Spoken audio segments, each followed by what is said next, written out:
Hello everybody and welcome to episode 2 of Football Talk. This is the second episode of season 2 and guys, the transfer window is officially done, or the January transfer window is done. There's still some more transfers going on, but we're not going to be talking about it in this episode. We're just going to get straight into what we got on.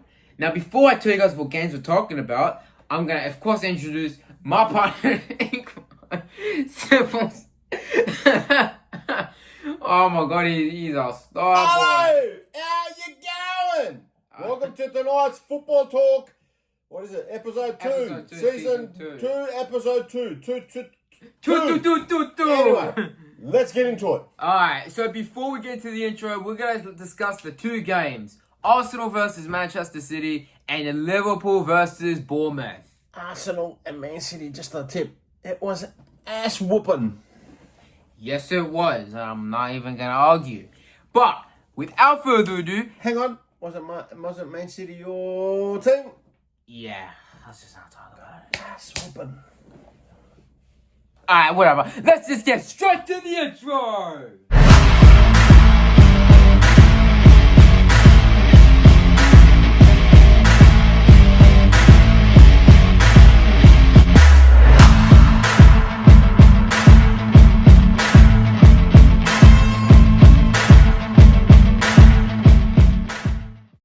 Alright everybody, it is time for the first game. Arsenal vs Manchester City.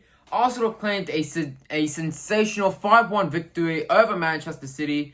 Erling Haaland called out Martin Odegaard's opener, but Thomas Partey, Miles Lewis-Skelly, Kai Hazard, and Ethan... how do you say that guy? Ethan... Nwaneri. Scored in a rampant response. Premier League leaders Liverpool have raised the pressure by beating Bournemouth, which we're going to get into in a minute. But Arsenal offered up a statement victory, replied to pile up more miserably for the struggling champions. Substitute Ethan Ethan N. We just call him Ethan N. Ethan. Even better. Stunning goal in stoppage time, curled in the corner after cutting inside from the right.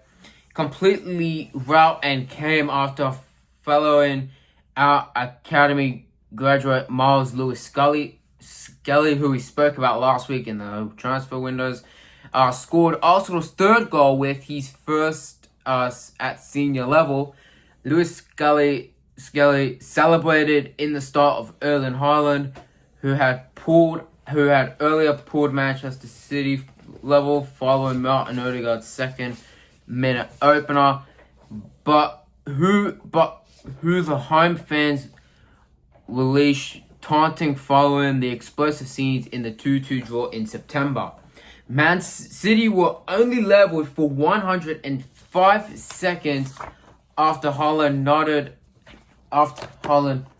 nodded in Savio's cross, with Thomas Partey instantly cutting out a woeful Phil Foden's pass and sending it a deflected shot past Stefan Ortega. Oh, I thought that was talking about yourself just then. Not me. That's Stefan Ortega from Manchester City. Stefan Ortega. How do you get an Ortega with a Stefan? I don't get that. Stefan's not an Ortega. Anyway, let's just continue. Manchester City proceeded to completely collapse, with Lewis-Skelly driving into the box and adding in the third goal before Kai Hazard, who missed a glaring chance in the first half, fired cleanly into the corner for Arsenal's fourth. The home fans were already celebrating in the preparation for the final whistle, when an incredible afternoon got even better for them. No, we can't say his name again. Who? Which one? This one. Ethan N. Okay. Just call him Ethan N. Well, you could just say his name, but who cares?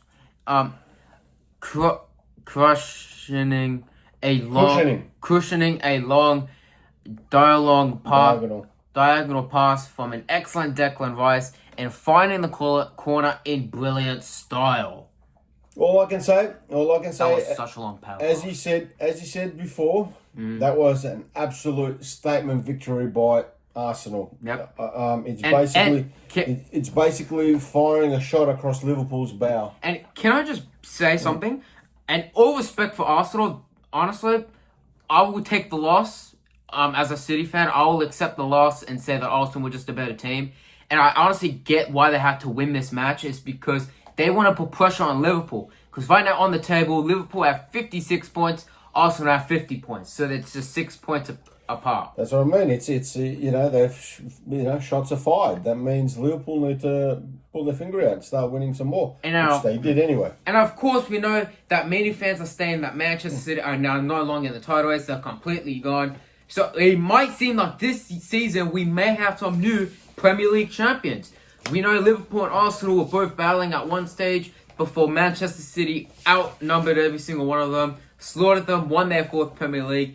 But it seems like this season we might have some new Premier League champions. Could be, but then again, you know how Liverpool are. Yep, and we all know Manchester City, they go through these long unbeaten streaks, and then they win the whole Premier League all over again, and that's when people start complaining about it. Yeah, but that's when they start paying the refs again. Okay. But overall... Anyway, moving on into my team, Liverpool. But we'll still talk about it. Yeah. Yeah, we're going to get into the game, but overall, it was a slaughter for Arsenal. They absolutely punished City. Of course, mocking Erling Haaland doing his celebration. But overall, it was a slaughter of a game.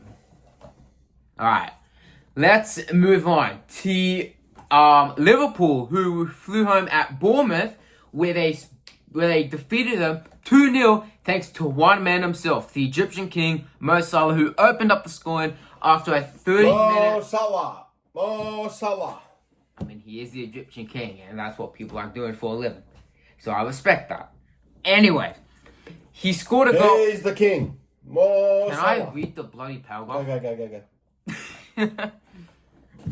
Okay, we're doing pretty quiet now. Alright, so Salah scored a goal after 30 minutes from a 12-yard after Lewis Cook tripped Cody Gakpo inside the penalty area when it was the Egyptian King's 177th goal in the Premier League. The Egyptian King! Going level in sixth place with Frank Lampard, the former Chelsea player, who's the all-time top goal scorer charts. He was surpassed the former soccer charts, and he surpassed the former Chelsea midfielder with a gorgeous trademark. Finished 75. But the result for Liverpool was slightly overshadowed by Trent Alexander-Arnold, who was forced to come off with a muscle injury during the second half, and he's major, doubt for the Carabao Cup semi-final in the second leg against Tottenham on Thursday. Arne Slot says he asked me if he could come off, and then he went down. He felt something. I can't tell you exactly what is happening because it only now an hour after it happened, but it is never a good sign if the player is asking for a substitution. I would be surprised if he plays on Thursday, but let's hope he comes back as soon as possible. I think he'll be alright. He'll come back. I think Arne Slot's just playing a few Psycho games now. Trick games, right? Psycho things with the other teams. And the rival clubs. Yeah, I think he'll be back. I think my man will be back. Yeah, well, we hope Trent Alexander-Arnold does recover before the Carabao Cup, because if winning the Carabao Cup in the second leg, they have to win, because if they win that, they're in the finals. If they slip up, it's done for them. Because right now, Tottenham are leading in the second leg. They're in the second leg going like 2-0 against Liverpool. So Liverpool in the second leg got to come back. So let's see. Yeah, let's see if they can make a comeback like they normally do.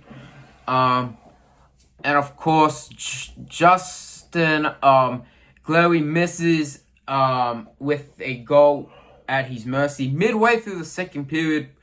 Provide a critical as Salah superbly killed his Davisness. decisive second. Just 4 minutes later into the puncher, the chasing packs hope in a twist in this title race. Antoine Semenyo went close twice, rattling the post before drawing a fine save from Allison. But the hosts were unable to make it. Quadruple of home wins against the division's top 4 sides, having prized the scalps of Arsenal, Manchester City, Nottingham Forest, surprisingly, prior to Saturday's showdown.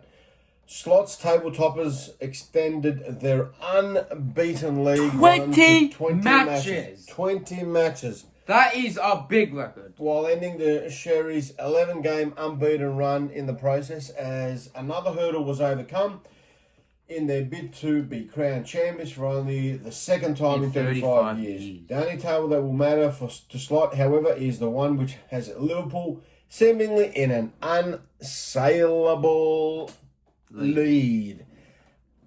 That's right. Liverpool is leading. We're the best. Where's your Man City? 4th. Actually, no, 5th, because Chelsea actually won recently, so I'm not actually have to update. Just like the boss. Just like the boss. Every Liverpool fan be doing this. Liverpool. They're going to get them gold chains on them. Anyways, that was good little news there. Oh, good little football report. Well, after all the transfers, I think we've done a real good session with the football reporting. Yep. And not this session, not next session. I think 3, 4, 5, probably episode 5. We have some news to tell you about this young lad over here. But episode 5. Stay tuned. And wait, hang on a second. I'm just getting reports that our news report is back today. Is it? Yep. It seems like our boy is back. Let's head straight to the studio. Woo!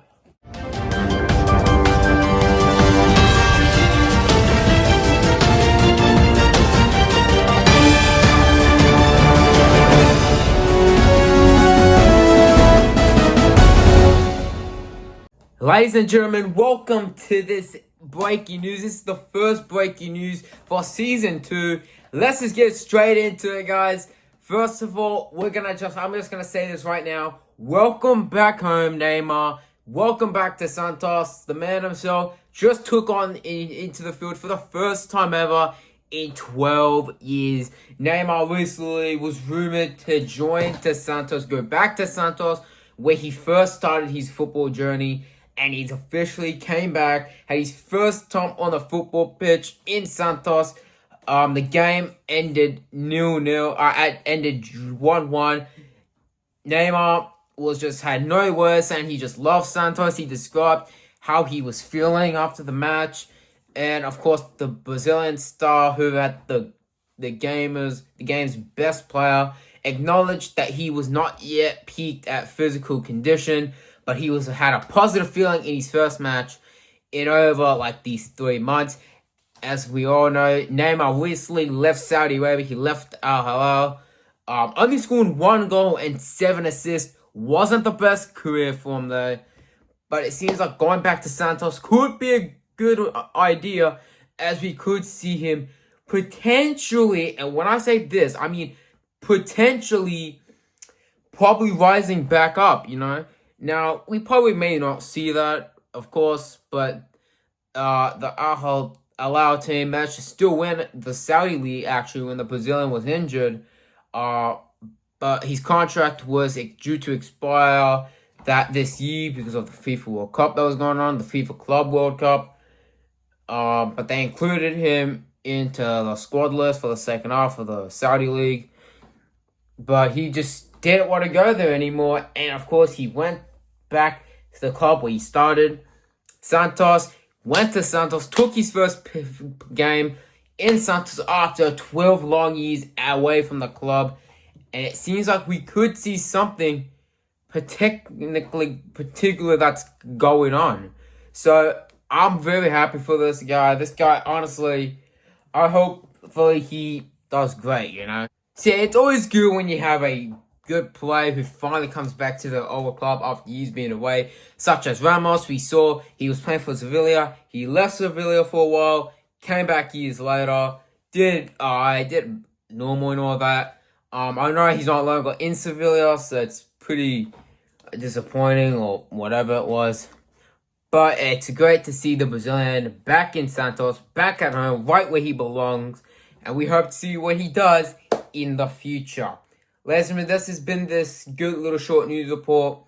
And we'll see you guys next week with more this time. It'll be more than that. Not just this one news report, just extra.